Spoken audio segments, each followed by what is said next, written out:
एक साथ इतने सारे बिजनेस क्यों मैनेज कर रहे हो आप? क्या करती है ये कंपनी आपकी अभी? टेक्सटाइल, ई कॉमर्स, आईटी और रिटेल सेक्टर में कोविड की वजह से ये दिक्कत आ गई, फाइनेंशियली सारा डाउन हो गया, इनफैक्ट माइनस में चले गए। इतना कॉम्पिटिटिव मार्केट है, ऑलरेडी बहुत सारे मैन्युफैक्चरर है, ट्रेडर्स है, तो आपने कैसे सर्वाइव किया इसके बीच में? पहले तो लॉस से ही चालू किया। कमोडिटी मार्केट है ये, एक बंदा आता है कि आज का ये भाव है तो उसी भाव में ट्रेडिंग होगा। बड़े बड़े लोग 200 300 करोड़ लेके बैठे हैं, वो घुसने नहीं देंगे। जैसे कॉटन के प्रोड्यूसर हम हैं, एक्सपोर्ट हम सबसे ज्यादा करते होंगे, बनाते भी इंडिया में सबसे ज्यादा हैं क्या? कॉटन यान इधर से एक्सपोर्ट होता है और बड़ी बड़ी ब्रांड्स वियतनाम या उधर जॉब करवाती है और वही ब्रांड इधर सेल करने को आती है। फैशन की जो कपड़े हैं वो रिटेल पे ज्यादा भी मिल रहे हैं, ऑनलाइन पे ज्यादा बिक रहे हैं। जूडियो जैसी ब्रांड आती है, 500-550 स्टोर ओपन कर दिए, 5,500 करोड़ का शेयर कर रहा है। ऑफलाइन भी बिक रहा है। ऑनलाइन का ऐसा मार्केट है फिक्स, ऐसा कि डाइवर्ट हो रहे सब लोग, ऐसा नहीं। टीम कैसे मैनेज करते हो, थोड़ा वो ज्ञान दे दो आज। क्या मोटिवेशन होता है उनके पास कि वो सब काम सही कर लेंगे, प्रॉफिट जनरेट कर देंगे और आप यहाँ पे आराम से पॉडकास्ट करोगे?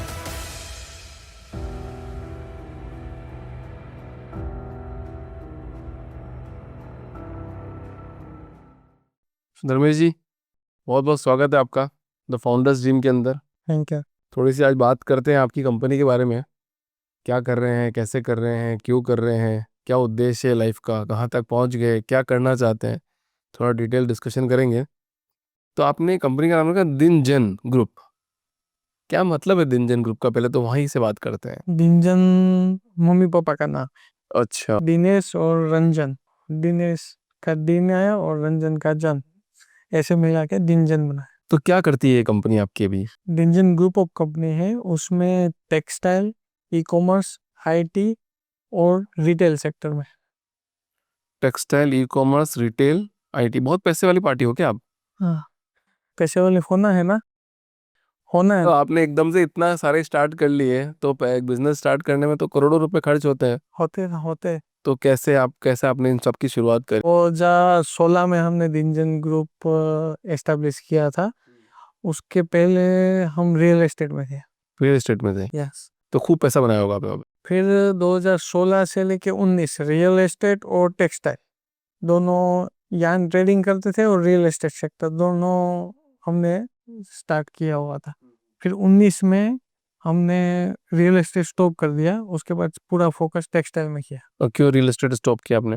और फंडिंग पूरा इसमें ज़्यादा इन्वेस्टमेंट लग रहा था टेक्सटाइल वाले में, तो उसके लिए पूरा फंड डाइवर्ट कर दिया टेक्सटाइल के। बट कोई बना बनाया बिजनेस, आपने इतने साल काम किया, कोई बना बनाया बिजनेस को आप एकदम मूव करते हो, तो क्यों? मतलब बहुत ज़्यादा पैसे आपके पास, या फिर तो आप इधर उधर मूव कर रहे? नहीं नहीं, रियल एस्टेट में हम थे ना, हाँ। तब 2016 से लेके 19 तक हम रियल एस्टेट में थे।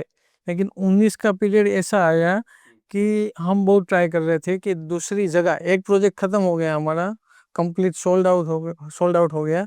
उसके बाद हम नई जगह फाइंड कर रहे थे, तो पूरा 19 का पूरा साल उसमें हमने जगह फाइंड करने में लगा दिया कि किधर क्यों दिक्कत आ रही है, कहाँ पे कोई मतलब डील हो नहीं रही है, लैंड की डील नहीं हो रही है, कुछ ना कुछ दिक्कत आ रही थी।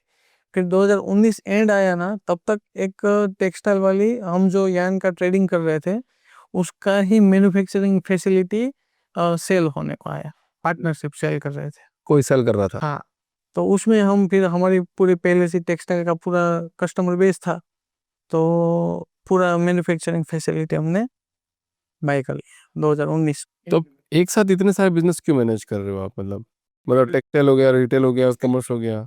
19 में हमने स्टार्ट किया टेक्सटाइल ओनली, फिर हम उसमें ई कॉमर्स प्लेटफॉर्म ला रहे थे, यान मतलब ऑनलाइन सेल करना है उसके हिसाब से, तो उसमें टेक लग रहा था, तो टेक आउटसोर्सिंग किया, लेकिन उसमें कुछ रिजल्ट मुझे दिखाई नहीं दिया।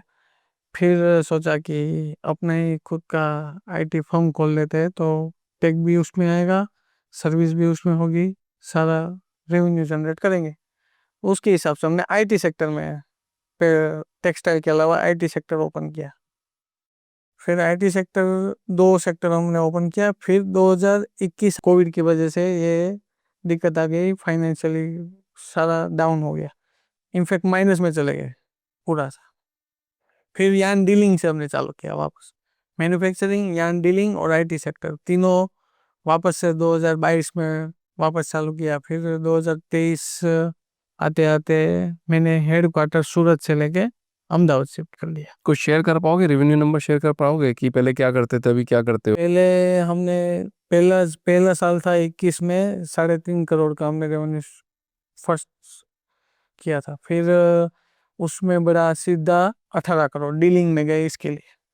उसके बाद में आया 25 करोड़, फिर आया 50 करोड़, अभी इस साल का 300 करोड़ का।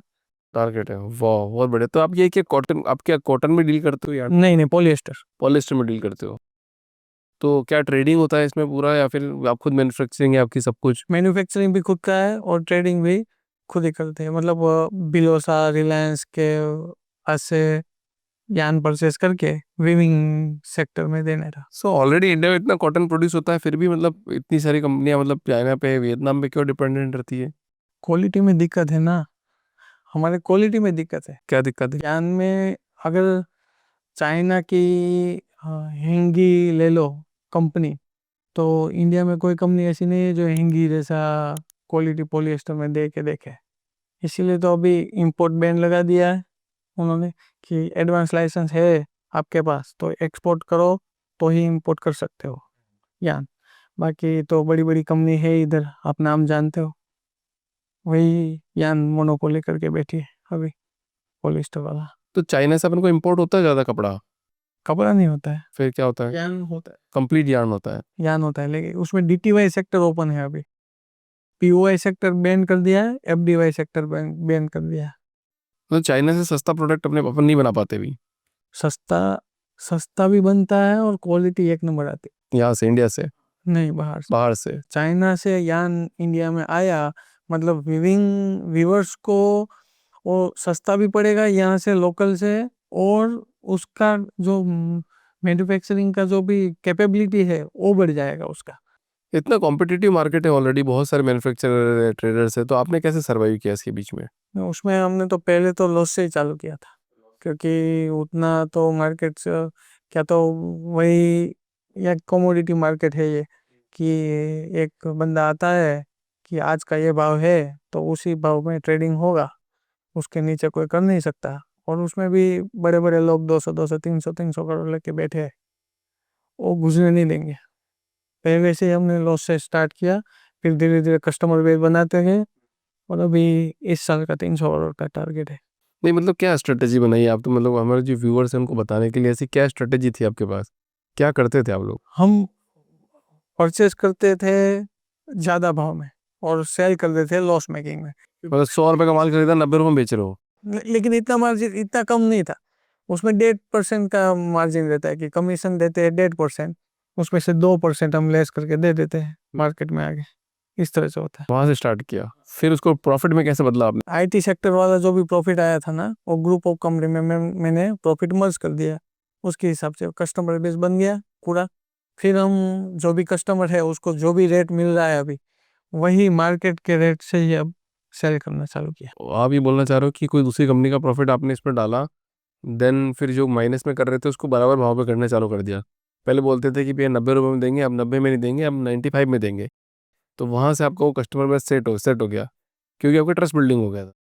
कैसे आपने आईटी कंपनी का क्या नॉलेज है, मतलब आप में कैसे आपने उसको एस्टेब्लिश किया? नहीं, टीम से ही मेरा काम होता है, मेरा कोई आईटी फील्ड में नॉलेज नहीं है, लेकिन मेरा मतलब हेड ऑफ टीम मैंने रखी है।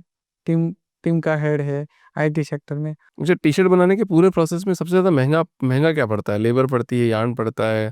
फैब्रिक फैब्रिक पड़ता है सबसे पहले महंगा। और इंडिया में नहीं बनता वो? फैब्रिक इंपोर्ट कर सकते हैं, लेकिन उसका उनका क्वालिटी अच्छा है, लेकिन यहाँ पे जो लोकल मैन्युफैक्चरिंग है उसको ज़्यादा ज़्यादा बढ़ाने के लिए बोल रहे हैं कि भाई लोकल मैन्युफैक्चरिंग वाला ज़्यादा यूज़ करो आप। तो इसके लिए अभी नीटिंग वाला फैब्रिक हो गया, तो पूरा सूरत में मैन्युफैक्चरिंग होता है, लुधियाना में होता है, तो वो ज़्यादा हम टी शर्ट मैन्युफैक्चरिंग में यूज़ करते हैं। बाहर का भी आ सकता है, लेकिन अभी हम बाहर का इंपोर्ट नहीं करते। एक इसमें बहुत बड़ा आई थिंक ये चीज़ है कि 30-31 दिन तक तो पेमेंट नहीं आता है। यान लाइन में तो बहुत दिक्कत है, 15 दिन वाला कंडीशन है, उसको भी वो लोग 90 दिन तक ले जाते हैं। और वो कस्टमर पेमेंट के लिए फ़ोन करता है कि भाई आपका पेमेंट हो गया है, ले जाओ आप, तो इधर से जवाब इस तरह से आता है कि भाई हमने कहाँ मांगा है, इतने पैसे वाले यान लाइन, इस तरह से आता है। 90 दिन का इसको हमने टारगेट करके 15 दिन किया, 15 दिन से हम नेक्स्ट डे पे लेके आए।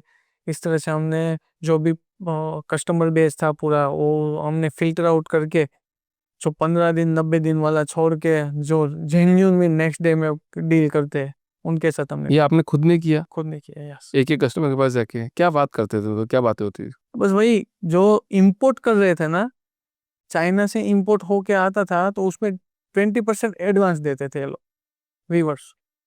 उसमें उसको देने को कोई दिक्कत नहीं था क्योंकि क्वालिटी ऐसी मिल रही है, उनका कारीगर में दिक्कत नहीं हो रहा है, कंप्लेन नहीं आ रही है, फैब्रिक A1 क्वालिटी का बन रहा है। तो उनको क्वालिटी चाहिए यान में, लेकिन पैसे आप बोलो उस तरह से देंगे, 20% एडवांस देना है तो देंगे, लेकिन क्वालिटी उसको चाहिए।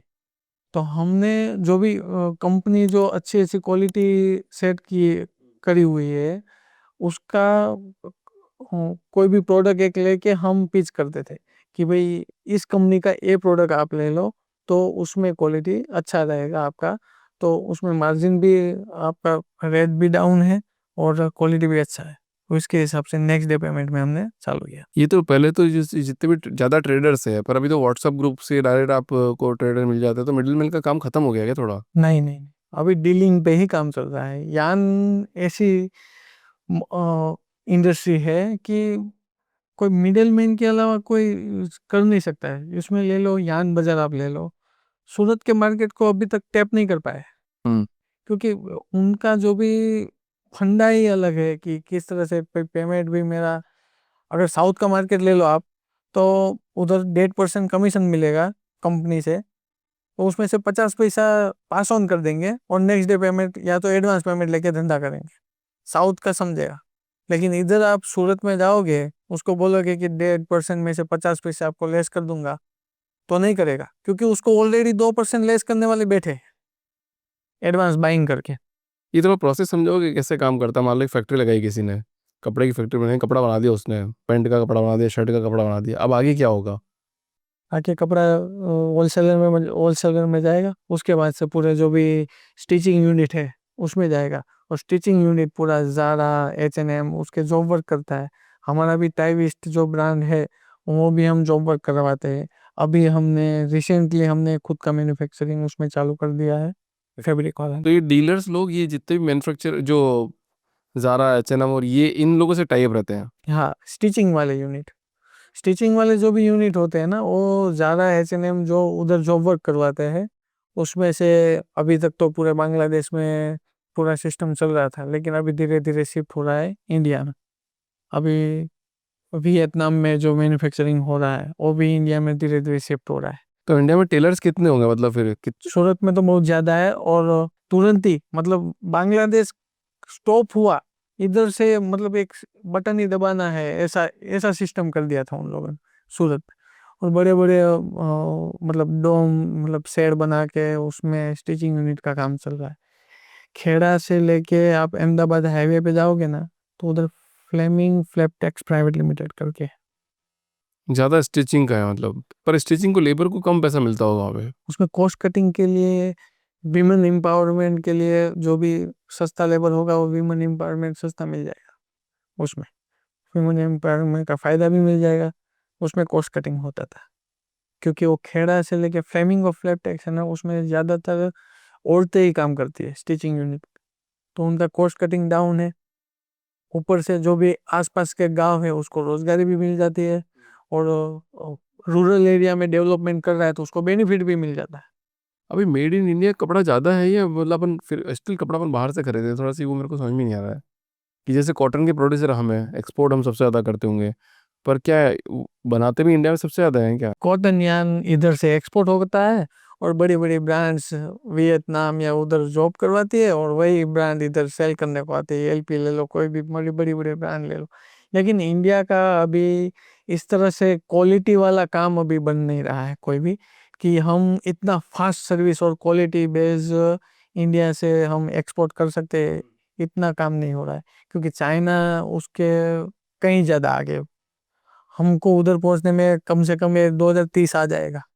आराम से। अच्छा, कॉटन कपड़ा अच्छा होता है, पॉलिस्टर कपड़ा अच्छा होता है? कॉटन अच्छा होता है। कॉटन ही हमेशा अच्छा। कॉटन ही अच्छा होता है, क्योंकि पॉलिस्टर तो क्या है, वर्जिन केमिकल का जो भी है मिक्सर है, वो तो कॉटन हो नेचुरल आइटम है, उसका महंगा होता है कॉटन, लेकिन पॉलिएस्टर सस्ता होता है।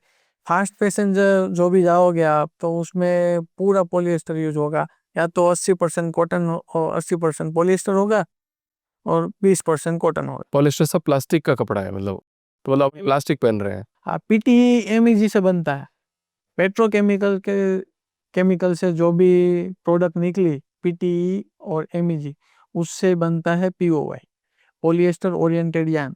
और पीओवाई से बनता है, उसका टेक्सचराइज करते हैं, ड्रो टेक्सचराइज करते हैं, उसमें से डीटीवाई बनता है। और डीटीवाई जो भी बना, वो सीधा जाता है वीविंग में, उससे कपड़ा बनता है। तो नुकसान क्या है? पॉलिस्टर पहन लिया तो क्या दिक्कत हो गई? दिक्कत कोई नहीं, फास्ट फैशन में वही दिक्कत है कि मतलब आपने जो भी, इंसान को क्या दिक्कत है? मैं अगर आज मैं पहनूं पॉलिस्टर कपड़ा पहनूं पूरी जिंदगी भर? नहीं, इंसान को कोई दिक्कत नहीं है, दिक्कत है धंधे को। अच्छा। अपना जो भी पहले का धंधा है, हैंडीक्राफ्ट वाला, जो खुद डिजाइन है, हैंडमेड जो भी है, उसको दिक्कत है। जो मतलब पाटन का पटोरा ले लो, कोई बांधनी ले लो, ये सब ये लुप्त होते जाते हैं। और फास्ट फैशन वेस्टर्न कल्चर हमने, क्या फर्क पड़ रहा है स्टिल? मतलब तो दुनिया तो इवॉल्व होगी ना, मतलब नई नई चीजें आएगी। आप पहले क्या पहनते थे, अब क्या पहनते हो, आगे क्या पहनोगे? तो मतलब स्टिल मतलब धंधा तो नया बनेगा, नई चीजें बनेगी। कुछ ऐसा ये बताओ कि अगर ह्यूमन को हार्म है, कि मतलब अगर प्लास्टिक पहन रहे हो तो माइक्रो प्लास्टिक आपका शरीर में चला जाएगा, या फिर कुछ आपको कैंसर की बीमारी से कुछ ऐसा कोई कॉज है क्या, या सिर्फ धंधे को प्रॉब्लम है? नहीं नहीं, सिर्फ धंधे को प्रॉब्लम है। दूसरा कि अभी रिसाइकल वाला ज्यादा चल रहा है, जीआरएस जो ग्लोबल रिसाइकल स्टैंडर्ड है, उसके अंडर में जो भी यान बन रहा है, उसका कॉस्टिंग ज्यादा है, जो भी एनवायरनमेंट को हार्म कर रहा है ना। पॉलिएस्टर आपको कितने साल लग जाएंगे, डिजोल्व नहीं होगा। उसके लिए हमने रिसाइकल प्रोसेस बनाया, जो गवर्नमेंट भी बेनिफिट देती है। फिर जर्मनी और फ्रांस, जहाँ भी एक्सपोर्ट करोगे, तो वहाँ की गवर्नमेंट ने वीविंग यूनिट को इस तरह से किया है कि 30% आपको किसी भी हाल में जीआरएस का यान यूज करना है। 70% आप वर्जिन पीओआई पॉलिएस्टर यूज करो, 30% आपको ग्लोबल रिसाइकल वाला यान यूज करना है। तो ये एनवायरनमेंट को हार्म ना पहुंचे, उसके लिए ज्यादा ये बेनिफिट दे रहे हैं। दूसरा फास्ट फैशन में दिक्कत ये है, ज्यादा एच&एम जो भी कपड़ा बनाते हैं, फास्ट फैशन में आता है, जो भी डेड स्टॉक बचा, उसको क्या करेंगे, डिजाइन तो चली गई, उसको बेच नहीं सकते, क्योंकि डिजाइन ब्रांड इमेज को डाउन कर देगी। उसके लिए जो भी डेड स्टॉक बचा है, उसको डंप करते हैं। तो वैसा ढेर पड़ा था, जो भी ढेर है वो सब परचेस करते हैं, और सेल जो भी करते हैं, जो अग्रवाल समाज हॉल में आपने बोर्ड पड़े होंगे कि ये ब्रांडेड कपड़े इतने सस्ते मिल रहे हैं, इधर आ 100 रुपए में मिल जाएंगे, उधर जाते हैं। एनवायरनमेंट को हार्म है, बाकी कोई दिक्कत नहीं। धंधा तो बढ़ रहा है, ब्रांड बड़ी हो रही है, एच&एम बड़ा हो रहा है, फास्ट फैशन ज्यादा बढ़ रहा है, उसमें कोई दिक्कत नहीं। लेकिन एनवायरनमेंट को हार्म है, इसके लिए ग्लोबल रिसाइकल, अभी रिलायंस भी रिसाइकल पूरा फोकस कर रहा है। अच्छा, एक B2B ई कॉमर्स कंपनी बनाते हैं, B2B, B2C नहीं, तो उसमें क्या क्या चैलेंजेस आते हैं? कि जैसे मैं आज मैन्युफैक्चरिंग यूनिट लगाऊं, फिर मैं लोगों को देना चालू करूँ या बल्क में सामान लो, तो उसका प्रोसेस कैसे करें? पर्टिकुलर एक ही इंडस्ट्री में फोकस कर रहा हूँ। अभी यान इंडस्ट्री पकड़ लो, कि कोई टैप नहीं कर पा रहा है, क्योंकि उधर जो भी व्यूअर्स है, सूरत वाले, अहमदाबाद वाले पकड़ लो, आज भी चेक से डील करते हैं, आरटीजीएस सिस्टम उधर नहीं है। कल चेक ले जाओ, इस तरह का सिस्टम, उसको कन्वर्ट करना मतलब इतना हार्ड है। कि अभी यान बाजार ले लो, यान लाइव ले लो, यान बीज ले लो, ये 3 अभी ई कॉमर्स ब्रांड है यान का। तो यान में 3 ई कॉमर्स ब्रांड है, वो अभी तक टैप नहीं कर पा रही है, उतना हार्ड है। नई पीढ़ी आएगी तो उसको डाइवर्ट कर सकते हैं। मतलब ये बताओ, ये जो ऑनलाइन जो चल रहा है, तो ये कपड़े फैशन के जो कपड़े हैं वो रिटेल पे ज़्यादा भी मिल रहे हैं, ऑनलाइन पे ज़्यादा बिक रहे हैं? जैसे आप बेंगलोर जैसी सिटी बात करो तो वहाँ पे कपड़े की शॉप्स कम है, फिजिकल आउटलेट, ऑनलाइन ज़्यादा है। तो आपके हिसाब से क्या ऑफलाइन में ज़्यादा मार्केट बिक रहा है, ऑफलाइन में ज़्यादा है? एक ट्रेंड है ऑनलाइन का, बराबर। उसमें जूडियो जैसी ब्रांड आती है, नई ब्रांड आती है, 16 से लेके 2025 तक 550 स्टोर ओपन कर दिए, 5,500 करोड़ का सेल कर रहा है, ऑफलाइन भी बिक रहा है। ऑनलाइन का ऐसा मार्केट है फिक्स, ऐसा कि डाइवर्ट हो रहे सब लोग, ऐसा नहीं है, हाफ हाफ हो रहा है। ऑनलाइन एक नया मार्केट बन गया, ऑफलाइन तो था ही। अभी तक पकड़ लो ना, ये H&M ज़ारा ने अभी तक 30% मार्केट कवर किया है। 30% कवर कर ले, 30% बहुत होता है। 70% अभी भी लोकल मार्केट है। जो भी आप मंडी जाओगे ना, मतलब एक दुकान के बगल में दूसरी दुकान कपड़े की है, वैसी ही मंडी है, उधर से ही परचेस करते हैं। अभी ज़ारा, H&M, जूडियो ले लो, बाकी सारी ब्रांड ले लो, स्नीच ले लो, वो अभी तक 30% मार्केट कवर कर रहे हैं इसके हिसाब से कि भाई हम फास्ट फैशन दे रहे हैं, हम पूरे हमारा स्टोर इस तरह से है। तो 30% अभी तक सारी ब्रांड ने कवर किया। बाकी 70% मार्केट अभी तक जो भी मंडी वाली मार्केट है वही चल रही है। आज भी मैं जाऊंगा, कहीं भी खरीदी करने जाऊंगा तो मैं जूडियो में के उधर नहीं जाऊंगा, मैं कहाँ जाऊंगा, उधर जाके परचेस करते हैं, क्योंकि सारी वेराइटी उसको एक जगह पे मिल जाएगी। जीन्स लेना है, टी शर्ट लेना है, इथनिक भी लेना है, तो पूरा उसका मार्केट है। तो वो मार्केट अभी तक 70% उसके हाथ में है। अच्छा, तो हर शहर में कैसा मार्केट होता है क्या? होता है हर जगह, लेकिन ये सूरत, अहमदाबाद, मैंने गुजरात टारगेट किया है, मुंबई भी है, लेकिन ये जो छोटी छोटी दुकानें हैं ना, वो ज्यादा मार्केट शेयर है उनका। मतलब छोटा छोटा करके बहुत बड़ा हो गया है वो, सब बड़ा बड़ा ने पूरा कब्जे नहीं कर रहे थे। मैं एक अकेला आ जाऊंगा कि मुझे इतना मार्केट टारगेट करना है, और छोटे छोटे लोग कैसे कहाँ जाएंगे? ब्लिंकिट ले लो, ब्लिंकिट ले लो, जेप्टो ले लो। अभी उससे हार्म किसको होने वाला है? जो प्रोविजन स्टोर है, किराना वाला स्टोर है, उसी को हार्म होने वाला है। लेकिन फिर भी कोई भी मैं जाऊंगा लेने तो अभी मैं पढ़ा लिखा हूँ, IT सेक्टर में हूँ, मेरी अच्छी जॉब है, बेंगलोर में मैं शिफ्ट हूँ, मेरा फ्लैट है, तो मेरे पास टाइम नहीं है जाने का, तो मैं जेप्टो यूज़ करता हूँ। लेकिन अभी भी जो भी कोई एरिया है, Tier 2 सिटी, Tier 3 सिटी पकड़ लो, उसमें अभी भी वो टैप नहीं कर पा रहे, क्योंकि उनको तो वही रिलेशन चाहिए किराने वाले से। भाई तू मुझे इतने शुगर मेरे घर पे पहुंचा देना, इतने तेल के डब्बे मेरे घर पे पहुंचा देना, वो सर्विस दे रहा है, ब्लिंकिट को क्यों ज्यादा दे? वैसा सिस्टम है, लेकिन वो खत्म नहीं होगा उनका। मतलब प्रोविजन स्टोर को तो इतना फर्क नहीं पड़ा, मेरे ख्याल से सुपर मार्केट में ज्यादा फर्क पड़ गया है। जो लोग सुपर मार्केट जाना प्रेफर करते थे वो कम कर दिया। हाँ, वो कम कर दिए, वो पक्का। तो मतलब प्रोविजन स्टोर को तो फर्क नहीं पड़ा यहाँ पे। वही न्यूज़ तो यही है कि भाई किराना स्टोर को एक खत्म कर रहा है, लेकिन नहीं हो रहा है। Tier 2 Tier 3 सिटी है, उसमें अभी भी रिलेशन बना हुआ है मेरा किराना स्टोर के साथ, पर्सनल रिलेशन है।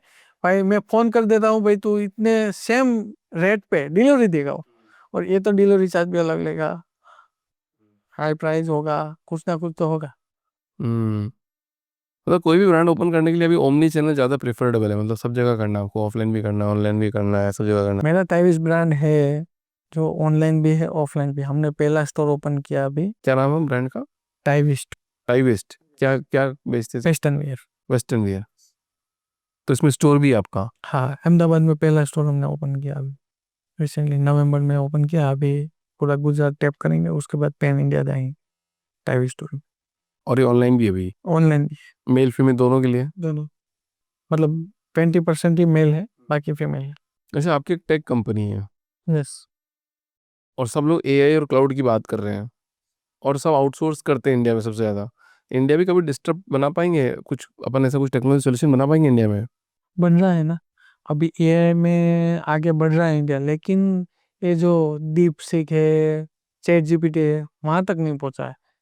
स्टार्टअप है अपने पास ज़्यादा है, यूनिकॉर्न्स है, लेकिन जो एक्चुअल में जो काम कर रहे चाइना, US वाले, उस तरह से हमारा एंटरप्रेन्योर काम नहीं कर रहा है। हम्म। जो एक्चुअल में जो AI का जो भी यूज है, अभी यूट्यूब पे आप स्क्रॉल करोगे, AI में आपको फनी वीडियो ही देखेंगे। कोई भगवान का बना रहा है, कोई किसी का बना रहा है, कोई शाहरुख खान का बना रहा है, किसी का भी बन रहा है, AI मॉडल बना रहा है। लेकिन AI को यूज करने का तरीका भी है, AI को सही जगह भी यूज करोगे तो AI काफी सारा बेनिफिट देगा, लेकिन अभी एजुकेट नहीं है। आप यहाँ बैठे हो, आपके बिजनेस में आपके लोग टीम वाले होंगे, तो आप ये टीम कैसे मैनेज करते हो? थोड़ा वो ज्ञान दे दो आज। तो क्या मोटिवेशन होता है उनके पास? कि वो सब काम सही कर लेंगे, प्रॉफिट जनरेट कर देंगे और आप यहाँ पे आराम से पॉडकास्ट करोगे? तो होता है एम्प्लॉय के ऊपर भरोसा रखना पड़ता है। हाँ। मैं आग बन के भरोसा करता हूँ अपने एम्प्लॉय पे। बराबर। एम्प्लॉय मुझे क्वेश्चन भी करते हैं। ये एक एम्प्लॉय ने तो मुझे पूछा था, आप इतना भरोसा क्यों कर लेते हो सब एम्प्लॉय पे? बराबर। लेकिन धंधा वो ला के दे रहा है तो भरोसा तो करना पड़ेगा ना। अभी आप शंका उसके पीछे बैठोगे कि भाई ये क्या कर रहा है, मैं देखूंगा इसको, तो आपका काम रह जाएगा। आपका काम है ग्रोथ करना है, आप उस पे फोकस करो, एम्प्लॉय के ऊपर भरोसा करके। अभी तो क्या है, सीआरएम भी आ गया, पहले ये दिक्कत थी, सीआरएम आ गया, एचआरएमएस आ गया, तो उससे उसी से तो अच्छा हो रहा है। तो आप क्या करते हो, मतलब आपका क्या रोल रहता है कंपनी में फिर? मैं फ्यूचर विजन पे ही मैं फोकस करता हूँ कि मैं फ्यूचर में क्या करूँगा। सभी सेक्टर में मेरे हेड है। आईटी में अलग हेड है, रिटेल सेक्टर में अलग हेड है, एपरेल जो मैन्युफैक्चरिंग है उसमें अलग हेड है, और सभी का एक हेड है, और जो पूरा सेल्स ऑपरेशन पूरा मैनेज करता है, और उनके ऊपर मैं हूँ। हम्म। तो ये आपके परिवार के लोग हैं या आपने हायर किए? नहीं हायर किया, एक ही परिवार के आदमी हैं, जो मेरे भाई है छोटे, जो आईटी सेक्टर सर्विस में देखते हैं, और पॉलिएस्टर वाला मैन्युफैक्चरिंग देखते हैं। बस, बाकी सारा हायर किया। तो आप जैसे अलग अलग इंडस्ट्री में काम कर रहे हो, टेक्सटाइल हो गया, एआई हो गया, पेट्रोकेमिकल हो गया, तो अगला फोकस क्या है अभी आपका?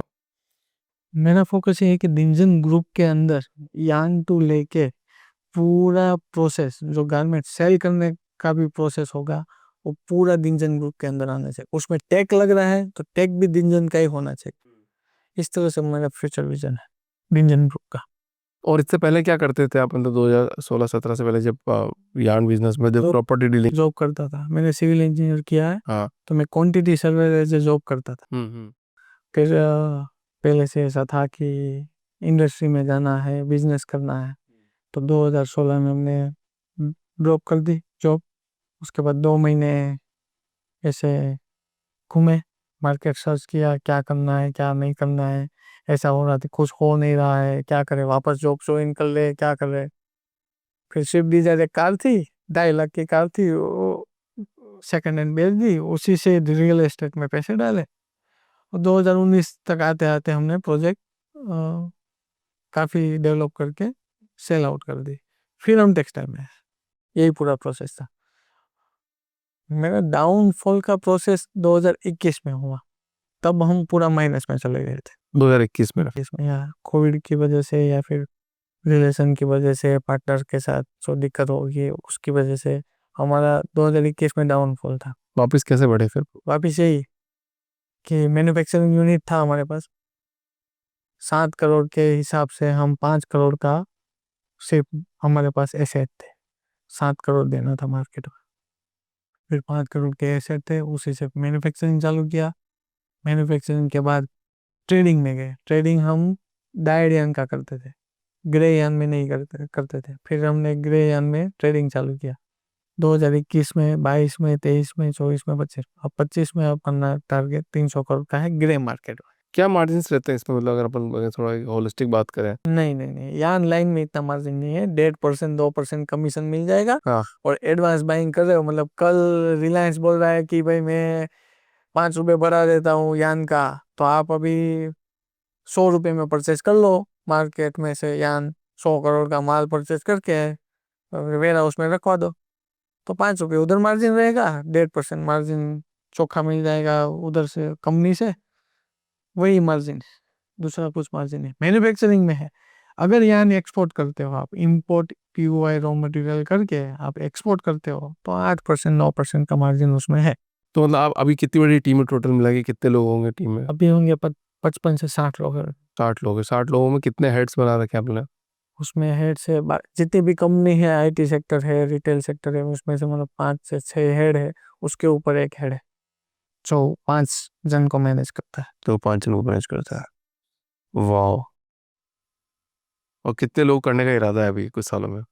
5,000 होंगे तो अच्छा है। बहुत बढ़िया सर। एक कोई बहुत बढ़िया चीज़ बताओ, कोई जो नए एंटरप्रेन्योर बन रहे हैं, जो हार मान जाते हैं, फाउंडर्स ड्रीम में आए हो और सारे फाउंडर्स फॉलो करते हैं हम लोग को, तो एक कैमरे में बढ़िया सी कोई कोटेशन दो जो हार मान के बैठे हैं और नया अपना बिजनेस नहीं कर पा रहे हैं। कल की चिंता से ही हार होती है। अगर आज की ही चिंता करो सिर्फ, कल क्या होने वाला आपके हाथ में नहीं है, नहीं। मतलब कल नया सूर्य उगेगा तो नई आशा की किरण के साथ, नए आइडियाज के साथ आप काम कर सकते हो। लेकिन अगर आप फ्यूचर, दिक्कत कहाँ आती है, फ्यूचर काम सोच लेते कि ये कल ये हो जाएगा तो अरे यार 10 तारीख को सैलरी करनी है, 1 तारीख से टेंशन लेना चालू कर देंगे, क्या करेंगे क्या करेंगे क्या करेंगे। एंटरप्रेन्योर का सबसे बड़ी दिक्कत होती है, कब पहली तारीख आ जाती है पता नहीं चलता है, लेकिन उसका ही टेंशन होता है, सबसे ज्यादा टेंशन। लेकिन हार नहीं माननी है। अगर कल का आपने स्टेप लिया है तो परसों का भी स्टेप आपको मिलेगा ही मिलेगा, लेकिन आगे बढ़ते रहना है, रुकना नहीं है। रुक गए, हार मान ली कि नहीं अब नहीं होगा, खत्म, हथियार डाल दिए, तो नहीं होगा। बहुत बढ़िया sir.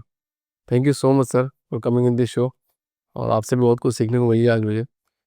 I wish you all the best. जल्दी 300 करोड़ का एक बार फिर पॉडकास्ट में आए, बताएंगे कि पहला पॉडकास्ट हमने ऐसे किया था और आज हम ऐसे मैनेज कर रहे हैं। Thank you so much sir. Thank you so much for coming.